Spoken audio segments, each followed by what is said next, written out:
ನಮಸ್ಕಾರ. ಅವಳ ಹೆಜ್ಜೆಯ ಪ್ರಸ್ತುತಿಯಾದ ಕರ್ನಾಟಕದ ಸಮಕಾಲೀನ ಸಾಧಕಿಯರು ಎಂಬ ಸಂದರ್ಶನ ಸರಣಿಗೆ ತಮಗೆಲ್ಲರಿಗೂ ಸ್ವಾಗತ. Hello and welcome to Avala Hejje series of interviews Karnataka's daughters. ಈಗ ನಾವು ಭೇಟಿಯಾಗಲಿರುವ ಸಾಧಕಿ doctor Renuka Vishwanathan. Today we have the opportunity to interact with Dr. Renuka Vishwanathan. ನಮಸ್ಕಾರ.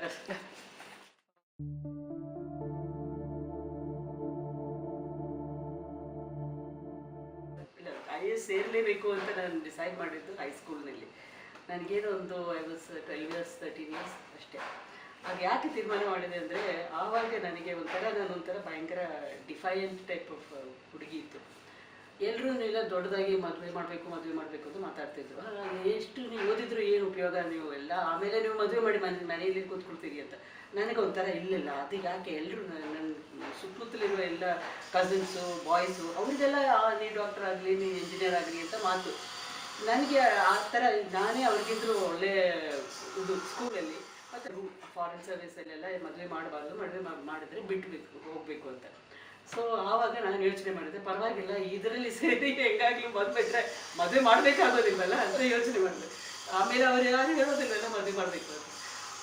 ಅದೊಂದು ಮನಸ್ಸಿನಲ್ಲಿ ಬಂದುಬಿಟ್ಟಿದೆ. ಮತ್ತು ಎರಡನೇ ವಿಷಯ ಏನು ಅಂದರೆ ನಾನು ಹಿಸ್ಟ್ರಿ ಓದ್ತಾ ಇತ್ತು, ನನಗೆ ತುಂಬ ಇಷ್ಟ. ಆಮೇಲೆ ನಾನೇನು ನೋಡಿದೆ ಅಂದರೆ ಹಿಸ್ಟ್ರಿಯಲ್ಲಿ ಹೆಣ್ಮಕ್ಳು ಇಲ್ಲ.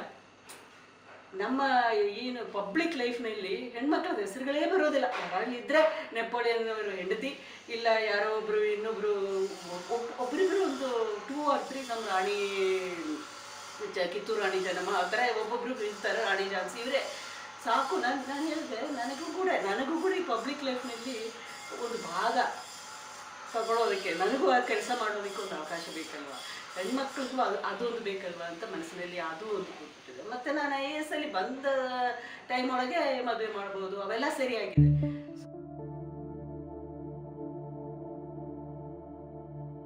ಇದರಿಂದ ಐ ಥಿಂಕ್ ಹೆಣ್ಮಕ್ಳಿಗೆ ಪರವಾಗಿಲ್ಲ, ಇದೊಂದು ಒಳ್ಳೆ ವೆರಿ ಗುಡ್ ಇದು ಕೆಲಸ ಅಂತ ನನಗೆ ಅನಿಸ್ತದೆ. And the reason will be that ನಿಜವಾಗ್ಲೂ ನೀವು ನಿಮ್ಮ ಸುತ್ತಮುತ್ತಲಿರುವ ಏನು ನಡೀತಾ ಇದೆಯೋ politics, history, social life, public ಲೈಫ್ನಲ್ಲಿ ಒಂದು ಕಾಂಟ್ರಿಬ್ಯೂಷನ್ ಮಾಡಬೇಕಾಗುತ್ತೆ.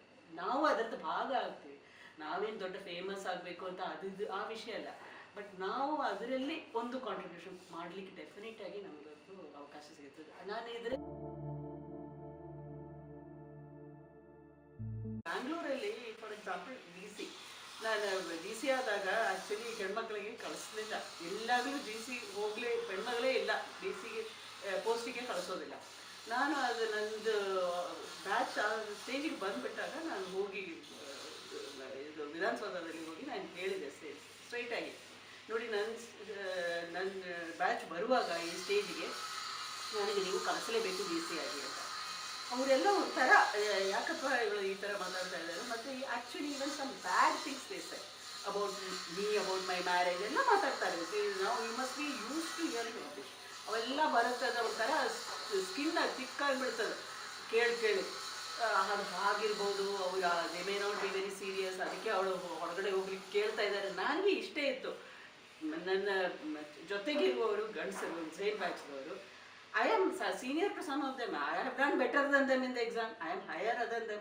ಅವ್ರಿಗೂ ನೀವು ಈ ಜವಾಬ್ದಾರಿ ಕೊಟ್ಟರೆ ನನಗೆ ಯಾಕೆ ಕೊಡಬಾರ್ದು ಅಂತ ನನಗಷ್ಟೇ. ಅವ್ರು ಎಷ್ಟು ಮಾಡ್ತಾರೋ ಅಷ್ಟು ನಾನು ಮಾಡ್ತೀನಿ. ನಾನು ಇಂಥದ್ದು ಹೇಳೋದಿಲ್ಲ, ನಾನು ಎಲ್ರಿಗಿಂತಲೂ ಬೆಸ್ಟ್ ಅಂತ ನಾನು ಹೇಳೋಕ್ಕಾಗೋದಿಲ್ಲ, ನಾನು ಹೇಳೋದು ಇಲ್ಲ. ನನಗೆ ಆ ಥರ ಅಂಬಿಷನ್ ಇರಲಿಲ್ಲ. ನನಗೆ ಅವರಿಗೆ ನೀವು ಕೊಡೋದು ನನಗೆ ಅಷ್ಟು ಅರ್ಹತೆ ಇದೆ, ನನಗೆ ಅದು ಕೊಡಬೇಕು ಅಷ್ಟೇ. ಆದ್ದರಿಂದ ಕಡೆಗೆ ನಾನು ಹೇಳಿದೆ, ನೀವು ಕೊಡಲಿಲ್ಲ ಅಂದರೆ I will go to court. I would not have won the case. Definitely ನಾನು ಹೋಗಿದ್ರೆ, ಬಿಕಾಸ್ ಗೌರ್ಮೆಂಟ್ ಎಲ್ಲಿ ಬೇಕೆಂದ್ರೂ ಪೋಸ್ಟಿಂಗ್ ಮಾಡ್ಬೋದು, ಬಟ್ ಅದು ಒಂಥರ ಎಂಬ್ಯಾರಸ್ಮೆಂಟ್ ಆಗ್ತಾ ಇತ್ತು ಅಂತ ಅವ್ರಿಗೆಲ್ಲರಿಗೂ ಗೊತ್ತು. ಇಲ್ಲ ನಾನು ಓಪನಾಗಿ ಹೇಳಲಿಕ್ಕೆ ತಯಾರಿತ್ತು, ಹೆಣ್ಮಗಳು ಅದಕ್ಕೆ ನೀವು ಕಳಿಸ್ತಾ ಇಲ್ಲ, ಸರಿ ಇಲ್ಲ ಅಂತ. ಆ ಕಾಲಕ್ಕೆ ಅದು ಕೋರ್ಟ್ ಕೂಡ ಆಕ್ಸೆಪ್ಟ್ ಮಾಡ್ತಾರೋ ಏನೋ ಅಂತ ಕ್ವೆಶ್ಚನ್ ಇತ್ತು. ಅವಾಗ ಯಾರೂ ಹೋಗ್ತಿರ್ಲಿಲ್ಲ, ಬ್ಯಾಂಗ್ಳೂರ್ ಇಡೀ ಕರ್ನಾಟಕದದ್ದು ಯಾರೇ ಹೋಗಲಿಲ್ಲ. ಆಮೇಲೆ ಸರಿ ಆಗಲಿ ಅಂತ ನನಗೆ ಕಾರವಾರಿಗೆ ಕಳಿಸ್ಬಿಟ್ರು. ಆ್ಯಕ್ಚುಲಿ ಆ ಗಂಡಸಿಗೆ it is very unfair to the men.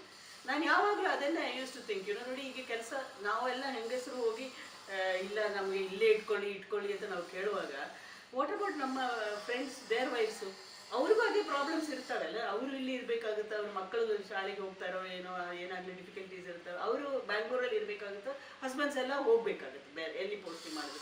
So ಅದು ಅನ್ಯಾಯ ತಾನೆ, ಎಲ್ರಿಗೂ ಒಂದೇ ಥರನೇ ಟ್ರೀಟ್ ಮಾಡಬೇಕು. ಸೊ ನನಗೆ ಅನಿಸ್ತಿತ್ತು ಇದು ಸರಿ ಇಲ್ಲ ಅಂತ. ನಾವು ಯಾವುದು ತಗೊಂಡ್ರೋ ಜವಾಬ್ದಾರಿ ತಗೊಂಡ್ರೆ ನಾವು ಪೂರ್ತಿ ಅದು ತಗೊಳ್ಳಿಕ್ಕೆ ತಯಾರಿರಬೇಕು. ಮತ್ತು ನನ್ನ ನಮಗೆ ಸ್ವಂತ ಸ್ಟೇಟ್ ಕೇಳ್ತಾರೆ ಕೆಲವರು, ನಾನು ಕೇಳೇ ಇಲ್ಲ ಆ್ಯಕ್ಚುಲಿ. State from Kerala. ನಾನು ಕೇಳೇ ಇಲ್ಲ, ಯಾಕಂದರೆ I don't want to give the reason. What ever it was, my father also advice ಬೇಡ ಅದು ನಮ್ಮ ಸ್ಟೇಟ್. ಆವಾಗ ಆಪರ್ಚುನಿಟಿ ಇತ್ತು ನಮ್ಗೆ ಇನ್ನು ಯಾವ ಸ್ಟೇಟ್ ಬೇಕು ಅಂತ ಬರೆಯಬಹುದಾಯಿತು. ಕೆಲವೊಂದು ಸಾರಿ ನಮಗೇನು ಚಾನ್ಸೇ ಇಲ್ಲ, ನಮ್ಮ ಚಾಯ್ಸೇ ಸಿಗೋದಿಲ್ಲ, ಏನಾಗಲೂ ಸಿಗ್ಬೋದು, ನಾವು ಹೋಗ್ಬೇಕಾಗುತ್ತೆ. ಸರಿ ಅಂತ ನಾನು ಫಸ್ಟೇ ಕರ್ನಾಟಕ ಅಂತ ಬರೆದು ಬಿಟ್ಟೆ. ನಾನು ಕರ್ನಾಟಕಕ್ಕೆ ಬಂದೇ ಇರಲಿಲ್ಲ, ನನಗೆ ಗೊತ್ತೇ ಇಲ್ಲ ಸ್ಟೇಟು, ಲ್ಯಾಂಗ್ವೇಜ್ ಬಗ್ಗೆ ಏನೂ ಗೊತ್ತಿಲ್ಲ, ಏನೂ ಇಲ್ಲ. ಬಟ್ ವಿ ಆರ್ ಯಂಗ್, ಪರವಾಗಿಲ್ಲ, 23 years get into the years. ಸರಿ, ಇನ್ನೊಂದು ಭಾಷೆ ಕಲೀಲಿ ಅಂದರೆ ಕರಿತೀವಿ, ಏನು ವಾಟ್ ಇಸ್ ದ ಪ್ರಾಬ್ಲಮ್? ಅದು ನಮ್ಮ ಭಾಷೆ ಥರನೇ ಇರೋದು, ಒಂಥರ ಪ್ರೆಜುಡಿಸ್ ಇರಲೇಬಾರ್ದು. I thoroughly enjoy the language. Pass ಮಾಡಲಿಕ್ಕೆ ಒಂದು ಬರಿಬೇಕಾಯ್ತು, ಓದಬೇಕಾಯ್ತು, ಮಾತಾಡಬೇಕಾಯ್ತು, ಎಕ್ಸಾಮ್ ತಗೋಬೇಕಾಯ್ತು, ಅವೆಲ್ಲ ಮಾಡಿದ್ದೀವಿ. ಆಮೇಲೆ ನೋಟಿಂಗ್ಸ್ ಎಲ್ಲ ನಾವು ಕನ್ನಡದಲ್ಲಿ ಮಾಡಬೇಕು, ಭಾಷಣ ಎಲ್ಲ ಮಾಡಬೇಕು, ಕೋರ್ಟ್ ಕೇಸಸ್ಸು ನಡೆಸಬೇಕು, ಅವೆಲ್ಲ ಮಾಡಬೇಕಾಯ್ತು, ಮಾಡಿದ್ವಿ. ನಾನು ನೋಡಿದ್ದೇನೆ ನಮ್ಮ ನಾರ್ತ್ ಇಂಡಿಯಾದಂದು ಎಷ್ಟು ನಮ್ಮ ಫೆಲೋ ಆಫೀಸರ್ಸು ಬಂದು ಎಷ್ಟು ಚೆನ್ನಾಗಿ ಕನ್ನಡ ಮಾತಾಡ್ತಾರೆ, ಎಷ್ಟು ಚೆನ್ನಾಗಿ ವ್ಯವಹಾರ ಮಾಡ್ತಾರೆ ಅಂದರೆ ಕನ್ನಡದಲ್ಲಿ. ಅದು ನೋಡಿದರೆ ನಮಗೆ ಇದನ್ನೇ ನಮ್ಮ ಭಾರತ ಅಂತ ನಮ್ಗೆ ಗೊತ್ತಾಗುತ್ತೆ. ಬಟ್ ಬೇರೆ ಸ್ಕಿಲ್ಸು ನಾವು ಕಲಿಬೇಕಾಯಿತು. ಅದು ನಮ್ಮ ಜನ್ರೇಷನ್ಗೆ ಸ್ವಲ್ಪ ಡಿಫಿಕಲ್ಟ್ ಆಯಿತು, ಯಾಕಂದರೆ ನಾವು we were brought up in a very ಶೆಲ್ಟರ್ಡ್ way. First article about gender bias in the IAS was written by me and a friend. We wrote it in 1986, I think. ಆವಾಗ ಅದು ನಾವು ಎಲ್ಲರೂ ಅನುಭವಿಸಿದ್ವಿ.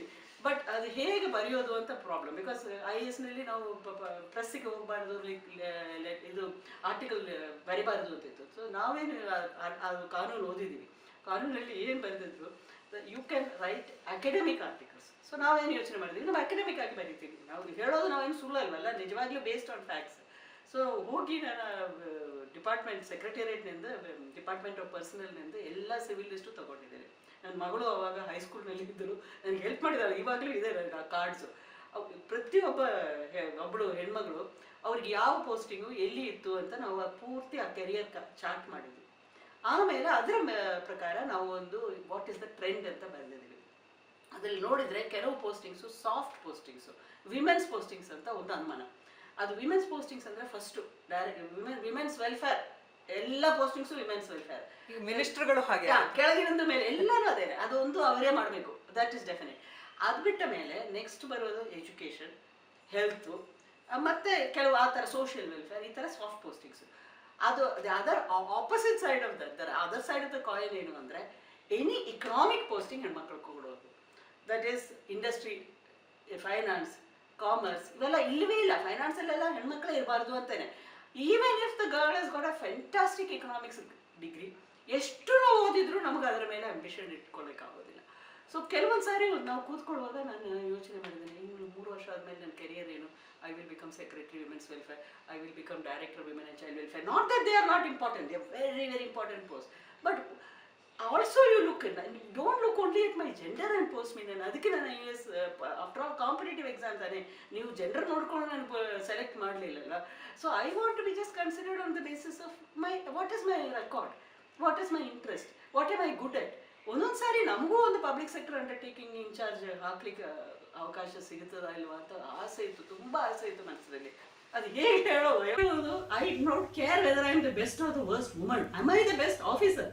Why don't you compare me with everybody else? I am not in ಅದು ಏನಾಗುತ್ತೆ, it's very bad, because what happens is it divides the women. It turns woman against woman. That is ಈ ಪಾಲಿಟಿಕ್ಸ್ನಲ್ಲಿ ಅದೇ ಆಗುತ್ತಲ್ಲ. ಪಾಲಿಟಿಕ್ಸ್ನಲ್ಲಿ ಒಬ್ಬಳೇ ಹೆಣ್ಮಗಳು ನಾನು ಮಿನಿಸ್ಟರ್ ಆಗ್ಲಿಕ್ಕೆ ಸಾಧ್ಯ ಇದೆ, ಒಬ್ಬಳೇ ಹೆಣ್ಮಗಳು. ಸೊ ಈ 20 ಹೆಣ್ಮಕ್ಳು ಇರ್ಬೋದು, ಎಲ್ಲರೂ ಒಳ್ಳೆಯವರು ಇರ್ಬೋದು, ನಾನು ಒಬ್ಬಳಿಗೆ ನಾನು ಪೋಸ್ಟಿಂಗ್ ಕೊಡಬೇಕು ಅಂದರೆ ಅವರು ನ್ಯಾಚುರಲಿ ಅವ್ರ ಒಳಗೇನೆ ಕಾಂಪೀಟ್ ಮಾಡಬೇಕಾಗುತ್ತೆ. ಹೊರಗಡೆ ಅವ್ರಿಗೂ ಕಾಂಪಿಟೇಷನೇ ಇಲ್ಲ, ಅದರೊಳಗೇನೆ ನೀವು ಕೂತ್ಕೊಂಡು ಕಂಪೀಟ್ ಮಾಡಬೇಕು. That is a very very bad thing and that actually breaks the women's unit. ಅದನ್ನ ನೋಡಿ, you can do more for women when you are outside women and child welfare. I have realized that women and child welfare secretary, women and child welfare minister ಎಷ್ಟು ಕ್ಯಾಬಿನೆಟಲ್ಲಿ ಜಗಳ ಮಾಡಿದ್ರು ಒಂಥರ ಅವ್ರಿಗೆ ಒಂದು ಬಯಸ್ ಇದೆ. ಅವರು ಅಷ್ಟು ಇಂಪಾರ್ಟೆಂಟ್ ಅಲ್ಲ, ಅವರು ಸ್ವಲ್ಪ ಅಲ್ಲಿ ಇರಲಿ ಬಿಡಿ ಇದೆ. Even they make sexist jokes. They make sexist jokes in the cabinet. They make very sexist jokes I have sat and listened to in the legislature. ಸಂಸಾರ ನಿಮ್ಮ ಹೊರಗಡೆ ಇರೋರೆಲ್ಲರೂ ಒಂಥರ ಆ ಥರನೇ ಮಾತಾಡ್ತಾರೆ. Even when they are encouraging you, ಆವಾಗಲೂ ಹೇಳ್ತಾರೆ ಇಲ್ಲ ಪರವಾಗಿಲ್ಲ, you are equal but you are not totally equal. ಆ ಟೋಟಲ್ ಈಕ್ವಾಲಿಟಿ ಕೊಡೋದಿಲ್ಲ. ಸೊ ಅದು ಕೇಳೋದು ಒಂಥರ you must be use to it. ಅದೆಲ್ಲ ಆದ ಮೇಲೆ you still have to decide for yourself. ಇಲ್ಲ, ನಾನು ಏನು ಮಾಡಬೇಕು, ನನ್ನ ಮನಸ್ಸಿನಲ್ಲಿ ನಾನು ಏನು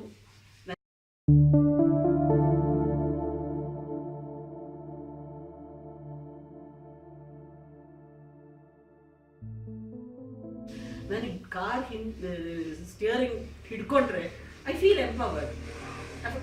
ನನಗೆ ಬೇಕಾಗುತ್ತೆ. ಐ ನೋ ನನಗೆ ಎಲ್ಲಿಗೆ ಹೋಗ್ಬೇಕಂದ್ರೂ ನಾನು ಹೊರಗಡೆ ಹೋಗಿ ನನ್ನ ಕಾರಲ್ಲಿ ಕೂತ್ಕೊಂಡ್ರೆ ನಾನು ಹೋಗ್ಬೋದು. ಆ ಥರ ಹೋಗ್ಲಿಕ್ಕೆ ಅವಕಾಶ ಇಲ್ಲದೆ ಇರುವ ಹೆಣ್ಮಕ್ಳು ಎಷ್ಟು ಜನ ಇದ್ದಾರೆ.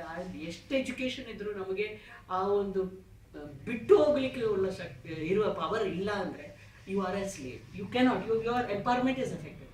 ಅದಕ್ಕೆ ಹೆಣ್ಮಕ್ಳಿಗೆ ಸೈಕ್ಲಿಂಗ್ ಹೇಳ್ಕೊಡ್ತಾರಲ್ಲ, ಸೈಕಲ್ ತಗೊಂಡು ಕೊಟ್ಬಿಡ್ತಾರೆ ಇದೇ ಕಾರಣಕ್ಕೆ. ಬಿಕಾಸ್ ಅವ್ರಿಗೆ movement is a very very direction. The power to move is very important. So unless I believe in myself, I will never be able to lead my life. ಮತ್ತು ಯಾವುದೂ ಇಲ್ಲ ಲೈಫ್ನಲ್ಲಿ ನಾವು ಮಾಡಲಿಕ್ಕೆ ಆಗದೇ ಇರೋರು. ಅದು ನಮ್ಮ ಮನಸ್ಸಿನಲ್ಲಿ ನಮಗೆ ಧೈರ್ಯ ಇರಬೇಕು, ನಮ್ಮ ಮೇಲೆ ನಮಗೆ ಯಾವಾಗಲೂ ವಿಶ್ವಾಸ ಇರಬೇಕು. ಅದಿದ್ದರೆ ಇನ್ನೇನೂ ಇಲ್ಲ.